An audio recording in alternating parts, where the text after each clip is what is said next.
what's going on with the infrastructure bill. And I really want, and hey, I get that something is better than nothing. I do agree with that, and so at some point we're going to have to take it because we're going to have to take it. But what I really hope is that progressives don't walk away or let the establishment walk away thinking that they've had a victory and that they're going to be able to sell this thing. I think that after it's done, we need to take what we can get, but then we need to punish the establishment as much as possible and let them know that, no, this was not acceptable, and you're not going to be able to campaign on this.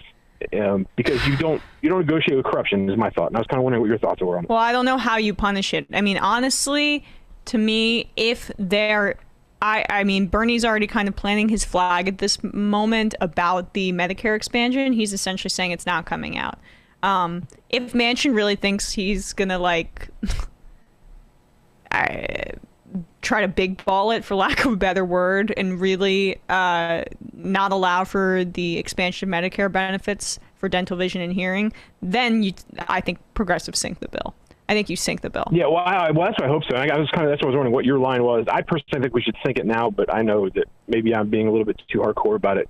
But then the answer is then if we don't sink it now, even if we get these minimal, Medicare stuff, which is, it's not nothing, but when they're negotiating from a place of dishonesty, at what point does it go from being about the bill to about the American values and how we're going to make bills? And at what point do we accept a defeat here for future victories? Well, I mean, I think it's difficult because we're acting as if sort of voters and sort of pundits are the same as electoral people or elected officials, which I mean, like, I don't think, I think you're right that whatever happens, it's not adequate. And I think that's the message of the left. And I think anybody on sort of left media should not do sort of get out the vote by trying to like put lipstick on this pig.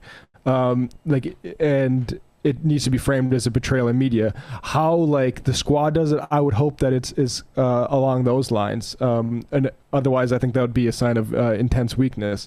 And I would expect the rest of the Democrats to run on it as if it's the best thing since sliced bread. Yeah. Okay, so I want to make sure I'm understanding kind of what you're saying. So yes, we do see it as a betrayal that it is.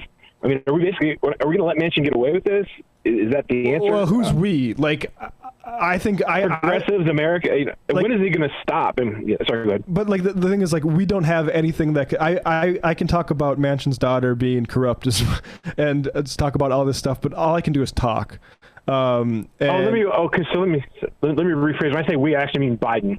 And letting Biden get away with it. Biden's 100% going to let them get away with this. And how do we let Biden get away? Do we let Biden get away with it? So how do we punish Biden? I guess that's what I'm getting. So how do we punish Biden for letting him get away? Because if it were me, I would have taken Manchin into a back room and told him he's going to toe the line, or we are going to investigate every single dollar you've ever made in government until we find something and throw your ass in jail, or you're going to get on board. Yeah. At this point, well, that would have been that's good. What I would do. It's that this is Biden who's like closer to the Manchin ideology than he is to Bernie's ideology, and so you have to just remember that. But that has to be the message. Your message is the right one, and whether it can carry the day, like, I'm not so sure. Right. And so then, the point is that Matt made the right point here. I mean, we're just analysts here, but from a progressive like squad perspective, yes, that is, I think your message has to rule the day. Biden's not going to engage in this, so I think the primary for the 2022 midterms with some of these progressive candidates, I mean, like, Henry Cuellar is one of the few conservative Democrats who are trying to hold up this bill in the House. And Jessica Cisneros, who I want to have on the show at some point, is running against him. So, like, a lot of that fight will probably have to happen in these contested primaries with true progressives going up against some of these conservative Democrats. Biden's, like, barely visible for the media, who's not going to ask these questions. So, I am not sure how to hold him accountable, but you can hold him accountable by proxy with some of these conservative Democrats in primary races. Do you support, like, I support the idea of primarying him, even if he runs again? Oh, yeah. Something you guys think? Oh, yes. You're down with that? 100%. Okay, good. 100%. Right. Appreciate the call, Little Mac. I won't monopolize the phone time. Yeah, I appreciate it, but thanks. That was the question I wanted to get at. Yeah, I appreciate you. You almost had us fooled at the beginning. I'd love somebody to primary Biden right now. Yeah, have a good one, man.